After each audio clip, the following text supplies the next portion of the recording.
Mikhail Popkov, a name lost to the Siberian winds, a name that whispers through the icy expanse, yet forever etched in the annals of criminal history, a dark chapter that refuses to be forgotten.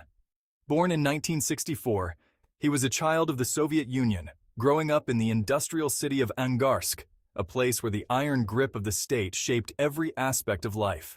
To the world, he was unremarkable, a face in the crowd, a man who blended in seamlessly, unnoticed and unremarkable. He was a husband, a father, and a police officer, a man who seemed to embody the ideals of family and duty. He swore an oath to protect. Instead, he became a predator, a wolf in sheep's clothing. His career in law enforcement began in 1987, a time of great change and turmoil in the Soviet Union. He was a familiar sight, patrolling the streets in his police cruiser, a symbol of authority and trust. He was supposed to be a beacon of safety, a symbol of order in a chaotic world, a guardian of the peace. But beneath the surface, darkness festered, a sinister force that grew stronger with each passing day. A darkness that would stain the snow-covered streets of Angarsk with the blood of innocence, leaving a trail of horror in its wake. His victims, mostly women, began to disappear, vanishing without a trace, leaving behind only questions and heartache. Their families and friends were left with a haunting question. Where did they go? What happened to their loved ones? Little did they know, the answer lurked behind the badge of the man sworn to protect them, a man who had become their worst nightmare. The first whispers of disappearances began in the early 1990s, sending ripples of fear through the community. Young women, most in their late teens and early 20s, vanished from the streets of Angarsk without a trace. They were last seen late at night, near bus stops or walking home from bars, often in the cold, desolate streets. Their disappearances were shrouded in mystery, leaving families and friends desperate for answers. The police, already stretched thin, were baffled and overwhelmed by the growing number of cases. The victims came from all walks of life, each with their own dreams and aspirations. Students, shopgirls, factory workers, all were targeted. What they shared was a vulnerability, a trust in authority that Popkov exploited with chilling precision. He used his position to gain their trust, offering them rides home in his patrol car, a seemingly kind gesture. It was a simple ruse, but effective, preying on their sense of security. Who would suspect a police officer, a figure meant to protect and serve? The disappearances continued for months, then years, with no end in sight. Fear began to grip the city, spreading like a dark cloud over the community.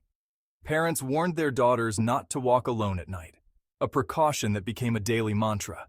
The streets, once vibrant with life, grew empty after dark, as if the city itself was holding its breath.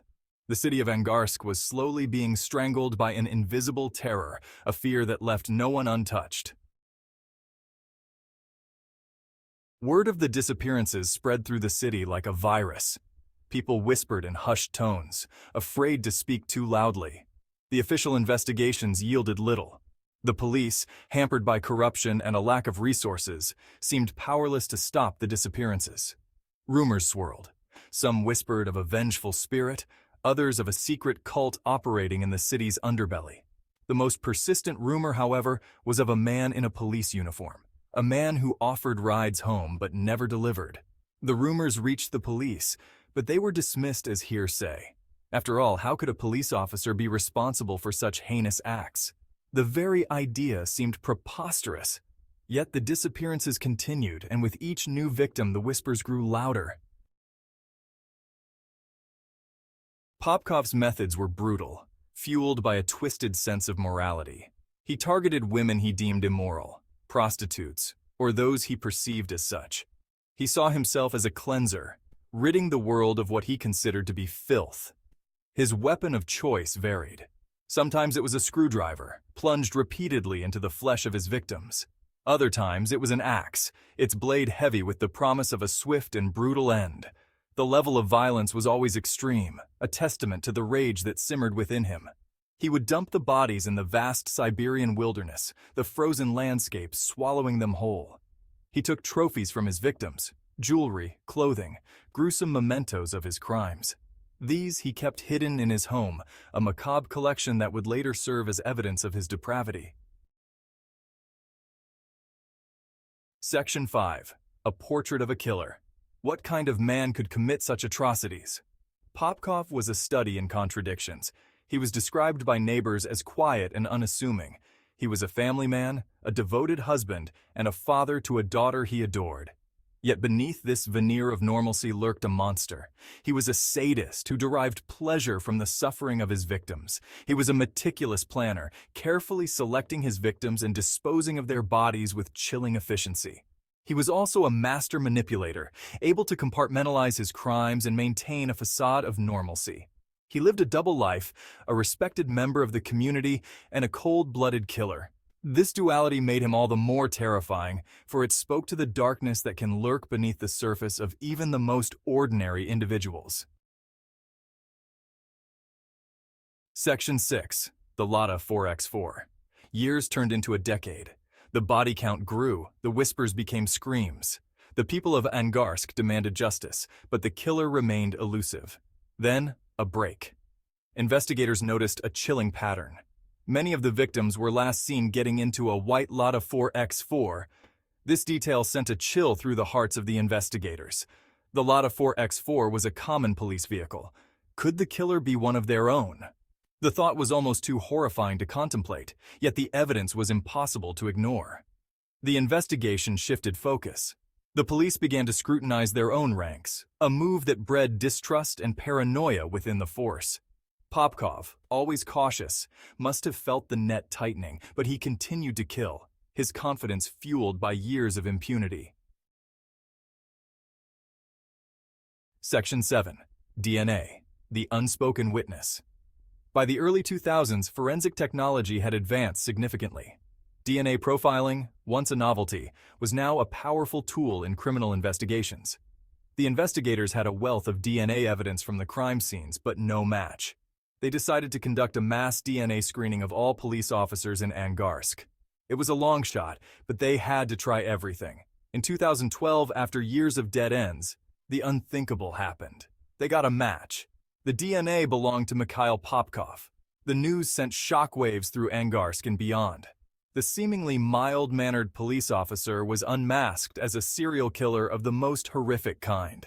The man who had sworn to protect the people was the one preying on them. Section 8. The Confession. The arrest of Mikhail Popkov was met with a mixture of relief and disbelief. The monster who had haunted Angarsk for 2 decades was finally behind bars, but the story was far from over. During the interrogation, Popkov confessed to his crimes. He spoke in chilling detail, describing each murder with a detached calmness that belied the brutality of his actions. He admitted to killing 78 women, though the true number of his victims may never be known. He expressed remorse for his actions, claiming that he was driven by a need to cleanse the world of immorality. But his words rang hollow, overshadowed by the sheer scale and depravity of his crimes. Section 9. Beyond the Bars. In 2015, Mikhail Popkov was convicted of 22 murders and sentenced to life in prison. The trial was a media sensation, with people across Russia following the case with a mixture of horror and fascination. Even behind bars, Popkov continued to confess to more murders. He seemed to relish the attention, the notoriety that his crimes brought him. He was a narcissist, feeding off the fear and revulsion he inspired. His case shook the Russian law enforcement system to its core. It exposed the corruption and incompetence that had allowed him to operate with impunity for so long. It also raised uncomfortable questions about the nature of evil and how it can lurk in the most unexpected places. Section 10. Scars on Society. The legacy of Mikhail Popkov continues to haunt Russia, casting a long, dark shadow over the nation. He is more than just a name on a list of serial killers. He is a symbol of terror and brutality. He is a symbol of the dark side of human nature, a reminder that monsters can wear many faces, often hiding in plain sight. His crimes left an indelible scar on the city of Angarsk, a wound that may never fully heal. The families of his victims are left to grapple with the loss of their loved ones, forever haunted by the knowledge of the horrific way they died, their lives shattered beyond repair. The case also had a profound impact on the Russian police force, shaking it to its core. It forced them to confront their own shortcomings and implement reforms to prevent such a tragedy from happening again, striving for a safer future. Yet the memory of Mikhail Popkov, the police officer turned serial killer, serves as a chilling reminder that no society is immune to the darkness that can lurk within the human heart, a darkness that can emerge when least expected.